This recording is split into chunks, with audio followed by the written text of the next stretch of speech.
ಬಲಿ ಎಂಬುದು ಎಲ್ಲ ಧರ್ಮದಲ್ಲೂ ಅತ್ಯಂತ ಪವಿತ್ರವಾದಂತಹ ಬಹಳ ಶ್ರೇಷ್ಠತೆ ಇರುವಂತಹ ಒಂದು ಕರ್ಮವಾಗಿದೆ. ಆಹಾರಕ್ಕಾಗಿ ಮನುಷ್ಯ ಪ್ರಾಣಿಗಳನ್ನು ಉಪಯೋಗಿಸಬಹುದು ಎಂಬುದು ದೇವನ ಅನುಮತಿಯಾಗಿದೆ. ನೀವು ಬಲಿ ಕೊಡುವ ಪ್ರಾಣಿಯ ಚರ್ಮ ಅಥವಾ ಮಾಂಸ ಇದು ಯಾವುದೂ ದೇವನಿಗೆ ಸೇರುವುದಿಲ್ಲ, ಅದು ಯಾವುದೂ ದೇವನು ಬಯಸುವುದಿಲ್ಲ. ದೇವನ ಇಚ್ಛೆಯನ್ನು ಪರಿಗಣಿಸಿ ನಿಮ್ಮ ಇಚ್ಛೆಗಳನ್ನು ಬಲಿ ಕೊಡಲಿಕ್ಕೆ ನಿಮಗೆ ಸಾಧ್ಯ ಆಗಬೇಕು ಎಂಬುದು ಈದುಲ್ ಅದ್ಹಾದ ಪ್ರಾಣಿ ಬಲಿಯ ಸಂದೇಶ.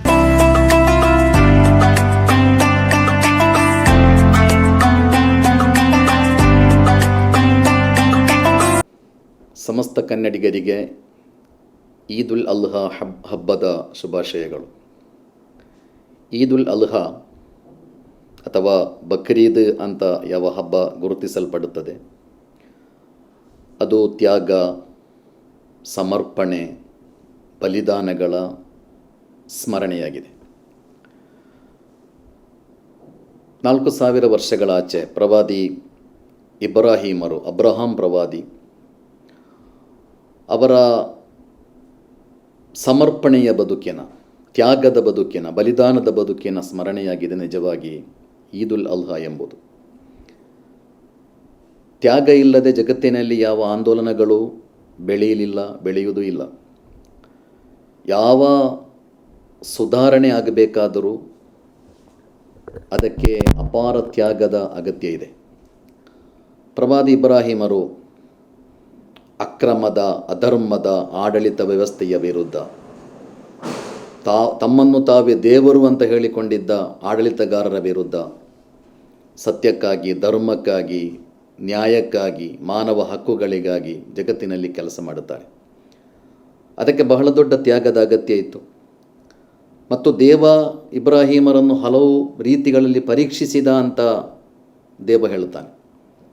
ಇಬ್ರಾಹಿಮರನ್ನು ಅಗ್ನಿಕುಂಡಕ್ಕೆ ಎಸೆಯಲಾಗುತ್ತದೆ. ಪತ್ನಿ ಮತ್ತು ಮಗುವನ್ನು ನಿರ್ಜನ ಪ್ರದೇಶದಲ್ಲಿ ಬಿಟ್ಟು ಬರುವಂತೆ ದೇವನ ಆದೇಶ ಬರುತ್ತದೆ. ತನ್ನ ಮಗನನ್ನು ಬಲಿ ಕೊಡುವ ಆದೇಶ ದೇವನಿಂದ ಬರುತ್ತದೆ. ಹೀಗೆ ಬದುಕಿನಲ್ಲಿ ಧಾರಾಳ ಪರೀಕ್ಷೆಗಳು. ಈ ಪರೀಕ್ಷೆಗಳ ಸಂದರ್ಭದಲ್ಲಿ ಇಬ್ರಾಹಿಂ ಎದೆಗುಂದಲಿಲ್ಲ. ಯಾವ ಸಂದರ್ಭದಲ್ಲೂ ಅವರು ಎದೆಗುಂದಲಿಲ್ಲ, ಸೋತು ಹೋಗಲಿಲ್ಲ. ಎಲ್ಲ ಪರೀಕ್ಷೆಗಳನ್ನು ಅವರು ಎದುರಿಸ್ತಾರೆ ಮತ್ತು ಎಲ್ಲ ಪರೀಕ್ಷೆಗಳಲ್ಲೂ ಅವರು ವಿಜಯಿಯಾಗ್ತಾರೆ. ಹಾಗೆ ಈದುಲ್ ಅದ್ಹಾದ ಸಂದರ್ಭದಲ್ಲಿ ಈದುಲ್ ಅದ್ಹಾದ ಒಂದು ದೊಡ್ಡ ಕರ್ಮ ಬಲಿದಾನ ಆಗಿದೆ, ಪ್ರಾಣಿಗಳನ್ನು ಬಲಿ ಕೊಡುವುದು. ಪ್ರವಾದಿ ಇಬ್ರಾಹಿಮರು ತನ್ನ ಮಗನನ್ನು ಬಲಿ ಕೊಡಲಿಕ್ಕೆ ಸಿದ್ಧರಾದರು. ದೇವ ಮಗನನ್ನು ಬಲಿ ಕೊಡಲು ಸಿದ್ಧನಾದ ಇಬ್ರಾಹಿಮರಿಗೆ ಒಂದು ಪ್ರಾಣಿಯನ್ನು ಬದಲಿಯಾಗಿ ಕೊಟ್ಟು ಪ್ರಾಣಿಯನ್ನು ಬಲಿ ನೀಡಿ ಅಂತ ಆದೇಶಿಸ್ತಾನೆ. ಇಬ್ರಾಹಿಮರ ಬಲಿ ಎಂಬುದು ತನ್ನ ಸರ್ವಸ್ವವನ್ನು ದೇವನಿಗಾಗಿ ಸಮರ್ಪಿಸುವ ಬಲಿಯಾಗಿತ್ತದು. ಇಬ್ರಾಹಿಮರಿಗೆ ಅವರ ಪುತ್ರನಿಗಿಂತ ದೊಡ್ಡದು ಜಗತ್ತಿನಲ್ಲಿ ಯಾವುದೂ ಇರಲಿಲ್ಲ. ನಮಗೆ ಕೂಡ ಹಾಗೆ. ನಮ್ಮ ಮಕ್ಕಳಿಗಿಂತ ಶ್ರೇಷ್ಠವಾದದ್ದು ಅಥವಾ ನಮ್ಮ ಮಕ್ಕಳಿಗಿಂತ ದೊಡ್ಡದ್ದು ಜಗತ್ತಿನಲ್ಲಿ ಯಾರಿಗೂ ಯಾವುದೂ ಇಲ್ಲ. ಪ್ರವಾದಿ ಇಬ್ರಾಹಿಮರಿಗೆ ಜಗತ್ತಿನಲ್ಲಿ ಅತ್ಯಂತ ದೊಡ್ಡದು ಯಾವುದು ಅಂತ ಕೇಳಿದರೆ ಅವರ ಪುತ್ರ, ಅವರ ಮಗ. ಆ ಮಗನನ್ನೇ ದೇವನ ಆದೇಶವನ್ನು ಪಾಲಿಸಿ ಬಲಿ ಕೊಡಲಿಕ್ಕೆ ಇಬ್ರಾಹಿಮರು ಸಿದ್ಧರಾಗುವುದಾದರೆ ನಿಮ್ಮ ಸ್ವಾರ್ಥ, ನಿಮ್ಮ ಇಚ್ಛೆಗಳು, ನಿಮ್ಮ ವ್ಯಾಮೋಹಗಳು ಇವುಗಳನ್ನೆಲ್ಲ ನೀವು ದೇವನಿಗಾಗಿ ಬಲಿ ಕೊಡಬೇಕು ಎಂಬುದು ಬಲಿದಾನದ ಬಹಳ ದೊಡ್ಡ ಸಂದೇಶವಾಗಿದೆ. ಬಲಿದಾನ ಎಂಬುದು ಪ್ರಾಣಿ ಹಿಂಸೆ ಅಲ್ಲ. ಜಗತ್ತಿನ ಎಲ್ಲ ಜೀವಜಾಲಗಳ ಮೇಲೂ ಕರುಣೆ ತೋರಬೇಕೆಂಬುದು, ದಯೆ ತೋರಬೇಕೆಂಬುದು ಇಸ್ಲಾಮಿನ ಮೂಲಭೂತವಾದಂತಹ ಶಿಕ್ಷಣವಾಗಿದೆ. ಪ್ರವಾದಿ ಮುಹಮ್ಮದ್ ಸಲ್ಲಲ್ಲಾಹು ಅಲೈಹಿ ವಸಲ್ಲಂ ಅಂತ ಹೇಳಿತು, ಮೂಕ ಪ್ರಾಣಿಗಳ ವಿಷಯದಲ್ಲಿ ನೀವು ಅಲ್ಲಾಹನನ್ನು ಭಯಪಡಬೇಕು ಅಂತ. ಮೂಕ ಪ್ರಾಣಿಗಳ ವಿಷಯದಲ್ಲಿ ನೀವು ಅಲ್ಲಾಹನನ್ನು ಭಯಪಡಬೇಕು. ಪ್ರವಾದಿ ಮುಹಮ್ಮದ್ ಸಲ್ಲಲ್ಲಾಹು ಅಲೈಹಿ ವಸಲ್ಲಂ ರಿಂದ ವರದಿಯಾದ ಒಂದು ವಚನದಲ್ಲಿ ಮರುಭೂಮಿಯಲ್ಲಿ ಓರ್ವ ಣಿಯಾದ ಮಹಿಳೆ ಆಕೆ ನಡೆದು ಹೋಗುತ್ತಿರುವಾಗ ಒಂದು ನಾಯಿ ಅದು ಒಂದು ಬಾವಿಯ ಸುತ್ತ ಓಡಾಡುತ್ತಾ ಇದೆ. ಅದು ಮರಣಕ್ಕೆ ನಿಕಟವಾಗಿರುವಂತಹ ಒಂದು ಸ್ಥಿತಿ. ಅದನ್ನು ಅರ್ಥ ಮಾಡಿದ ಆ ಮಹಿಳೆ ತನ್ನ ಬೂಟನ್ನು ಕಳಚಿ ಅದರಿಂದ ನೀರು ಮೇಲೆ ಕೆತ್ತಿ ಆ ನಾಯಿಗೆ ಕುಡಿಸಿ ಆ ನಾಯಿಯ ದಾಹವನ್ನು ಶಮನಗೊಳಿಸ್ತಾಳೆ. ಪ್ರವಾದಿ ಮುಹಮ್ಮದ್ ಸಲ್ಲಲ್ಲಾಹು ಅಲೈಹಿ ವಸಲ್ಲಂ ಹೇಳಿದರು, ಆ ಕಾರಣದಿಂದ ಅವಳ ಪಾಪಗಳನ್ನು ದೇವನು ಕ್ಷಮಿಸಿದ ಅಂತ. ಇನ್ನೋರ್ವ ಮಹಿಳೆಯ ಬಗ್ಗೆ ಹೇಳಿಕೊಡ್ತರು ಪ್ರವಾದಿಯವರು. ಬೆಕ್ಕನ್ನು ಅವಳು ಕಟ್ಟಿ ಹಾಕಿದ್ದಳು, ಅದಕ್ಕೆ ತಿನ್ನಲಿಕ್ಕೂ ಕೊಡಲಿಲ್ಲ, ಅದು ಸ್ವತಃ ತಿನ್ನುವುದಕ್ಕಾಗಿ ಹೊರಗೆ ಹೋಗಲಿಕ್ಕೆ ಬಿಡಲೂ ಇಲ್ಲ ಅವಳು. ಆ ಕಾರಣದಿಂದ ಆ ಮಹಿಳೆ ನರಕಕ್ಕೆ ಹೋಗುವವಳು ಎಂದು ಪ್ರವಾದಿ ಸಲ್ಲಲ್ಲಾಹು ಅಲೈಹಿ ವಸಲ್ಲಂ ಕಲಿಸಿಕೊಡುತ್ತಾರೆ. ಅಂದರೆ ಪ್ರಾಣಿಗಳ ಮೇಲೆ ಕರುಣೆ ತೋರಬೇಕು, ದಯ ತೋರಬೇಕು ಎಂಬುದರ ಬಗ್ಗೆ ಅಲ್ಲಾಹನ ಪ್ರವಾದಿ ಮುಹಮ್ಮದ್ ಸಲ್ಲಲ್ಲಾಹು ಅಲೈಹಿ ವಸಲ್ಲಂ ಧಾರಾಳ ಮಾರ್ಗದರ್ಶನ ಮಾಡಿದ್ದಾರೆ. ಹಲವಾರು ಪ್ರವಾದಿ ವಚನಗಳನ್ನು ಈ ವಿಷಯದಲ್ಲಿ ನೀವು ಕಾಣಬಹುದಾಗಿದೆ. ಇನ್ನು ಆಹಾರ ಇಲ್ಲದ ಜಗತ್ತಿನಲ್ಲಿ ಯಾರು ಬದುಕುವುದಿಲ್ಲ, ಯಾವುದು ಬದುಕುವುದಿಲ್ಲ. ಮನುಷ್ಯ, ಪ್ರಾಣಿಗಳು, ಜಲಚರ, ಜಾನುವಾರುಗಳು, ಹಕ್ಕಿಗಳು, ಕೀಟಗಳು ಯಾವುದೇ ಇರಲಿ, ಪ್ರತಿಯೊಂದು ಆಹಾರ ತಿಂದೇ ಬದುಕುತ್ತದೆ. ಆಹಾರದ ಮೂಲಕವೇ ಬದುಕಬೇಕಷ್ಟೆ. ಆಹಾರಕ್ಕಾಗಿ ಒಂದು ಇನ್ನೊಂದನ್ನು ಖಂಡಿತ ಉಪಯೋಗಿಸ್ತದೆ.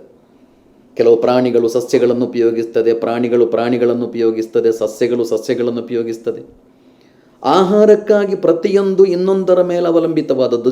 ಭೂಮಿಯಲ್ಲಿ ಮತ್ತು ಸಮುದ್ರದಲ್ಲಿರುವ ಎಲ್ಲ ಜಲಚರಗಳು, ಎಲ್ಲ ಜೀವಜಾಲಗಳು ಆಹಾರಕ್ಕಾಗಿ ಇನ್ನೊಂದನ್ನು ಉಪಯೋಗಿಸ್ತದೆ, ಇನ್ನೊಂದರ ಮೇಲೆ ಅವಲಂಬಿಸ್ತದೆ.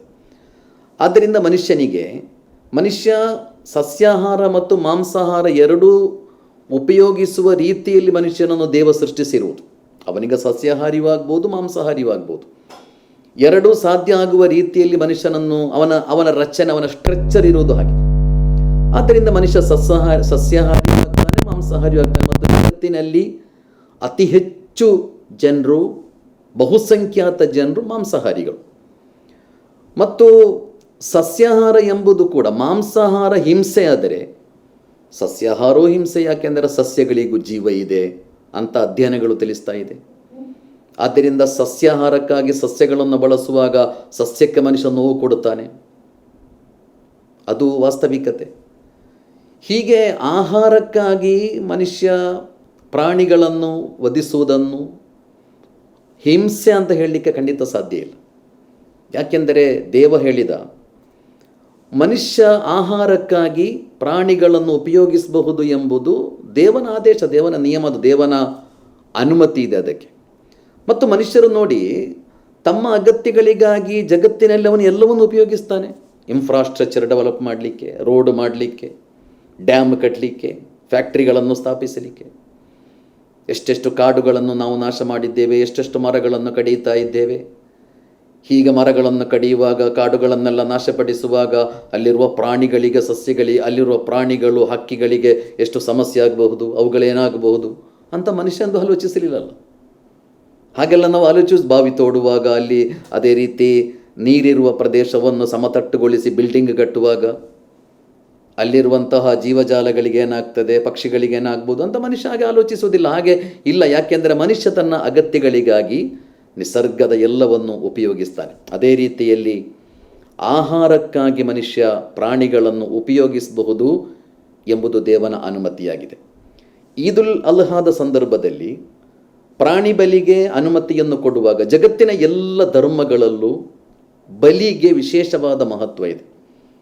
ಪ್ರಾಣಿ ಬಲಿ ಮಾತ್ರ ಅಲ್ಲ, ನರ ಬಲಿ ಕೂಡ ಒಂದು ಧಾರ್ಮಿಕ ಕರ್ಮವಾಗಿ ನಡೀತಾ ಇತ್ತು ಜಗತ್ತಿನಲ್ಲಿ.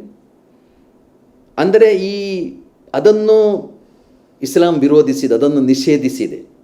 ಮತ್ತು ಬಲಿ ಎಂಬುದು ಎಲ್ಲ ಧರ್ಮದಲ್ಲೂ ಅತ್ಯಂತ ಪವಿತ್ರವಾದಂತಹ, ಬಹಳ ಶ್ರೇಷ್ಠತೆ ಇರುವಂತಹ ಒಂದು ಕರ್ಮವಾಗಿದೆ.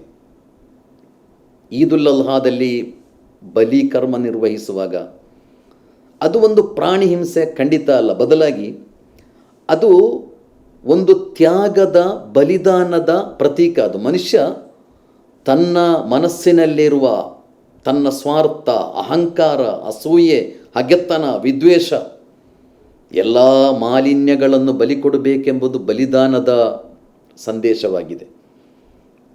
ಬದುಕಿನಲ್ಲಿ ಮನುಷ್ಯನ ಇಚ್ಛೆ ಮತ್ತು ದೇವನ ಇಚ್ಛೆಗಳ ಮಧ್ಯೆ ನಿರಂತರ ಸಂಘರ್ಷ ನಡೆಯುತ್ತಲೇ ಇರ್ತದೆ.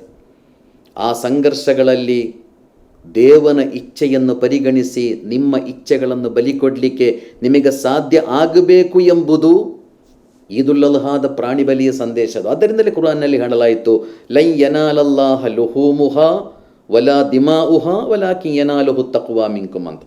ನೀವು ಬಲಿ ಕೊಡುವ ಪ್ರಾಣಿಯ ಚರ್ಮ ಅಥವಾ ಮಾಂಸ ಇದು ಯಾವುದೂ ದೇವನಿಗೆ ಸೇರುವುದಿಲ್ಲ, ಅದು ಯಾವುದೂ ದೇವನು ಬಯಸುವುದಿಲ್ಲ. ಬದಲಾಗಿ ವಲಾಕಿನ್ ಯನಾಲುಹು ತಖ್ವಾ ಮಿನ್ಕುಮ್, ನಿಮ್ಮ ದೇವ ಭಯ, ನಿಮ್ಮ ತ್ಯಾಗ, ನಿಮ್ಮ ಸಮರ್ಪಣೆ ಅದು ದೇವ ಬಯಸ್ತಾನೆ, ಅದು ದೇವನಿಗೆ ತಲುಪುತ್ತದೆ ಅಂತ. ಆದ್ದರಿಂದ ಈದುಲ್ ಅಲ್ಹಾದ ದಿನದಂದು ಪ್ರಾಣಿ ಬಲಿ ಕೊಡುವಾಗ ಮಾಂಸಕ್ಕಾಗಿ ಮನುಷ್ಯ ಪ್ರಾಣಿಗಳನ್ನು ಬಳಸ್ತಾನೆ ಮತ್ತು ಈ ಪ್ರಾಣಿಗಳ ಮಾಂಸವನ್ನು ಬಡವರಿಗೆ ದಾನ ಮಾಡಲಾಗುತ್ತದೆ. ಅದರಿಂದ ಧಾರಾಳ ಸಾವಿರಾರು ಲಕ್ಷಗಟ್ಟಲೆ ಬಡವರು ಪ್ರಯೋಜನ ಪಡೆಯುತ್ತಾರೆ. ಮತ್ತು ಆರ್ಥಿಕವಾಗಿ ನೀವು ಹೇಳುವುದಾದರೆ ಬಹಳ ದೊಡ್ಡ ಒಂದು ಬಿಸ್ನೆಸ್ ಅದು.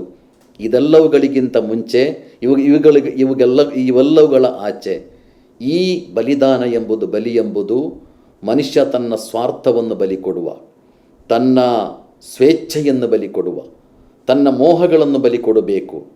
ಹಾಗೆ ತ್ಯಾಗದ ಸಮರ್ಪಣೆಯ ಬದುಕಿನಿಂದ ಮಾತ್ರ ಜಗತ್ತಿನಲ್ಲಿ ಮನುಷ್ಯರಾಗಿ ಬದುಕಲಿಕ್ಕೆ ಸಾಧ್ಯ ಎಂಬ ಸಂದೇಶವಾಗಿದೆ ನಿಜವಾಗಿ ಬಲಿದಾನದ ಸಂದೇಶ. ಈ ನಿಟ್ಟಿನಲ್ಲಿ ಈ ಸಂದೇಶವನ್ನು ಅರ್ಥ ಮಾಡಲಿಕ್ಕೆ ಪ್ರಯತ್ನಿಸಬೇಕು ಅಂತ ವಿನಂತಿಸ್ತಾ ಇದ್ದೇನೆ. ಮತ್ತೊಮ್ಮೆ ಪ್ರತಿಯೊಬ್ಬರಿಗೂ, ಎಲ್ಲ ಕನ್ನಡಿಗರಿಗೂ ಈದುಲ್ ಅಲ್ಹಾ ಹಬ್ಬದ ಶುಭಾಶಯಗಳು.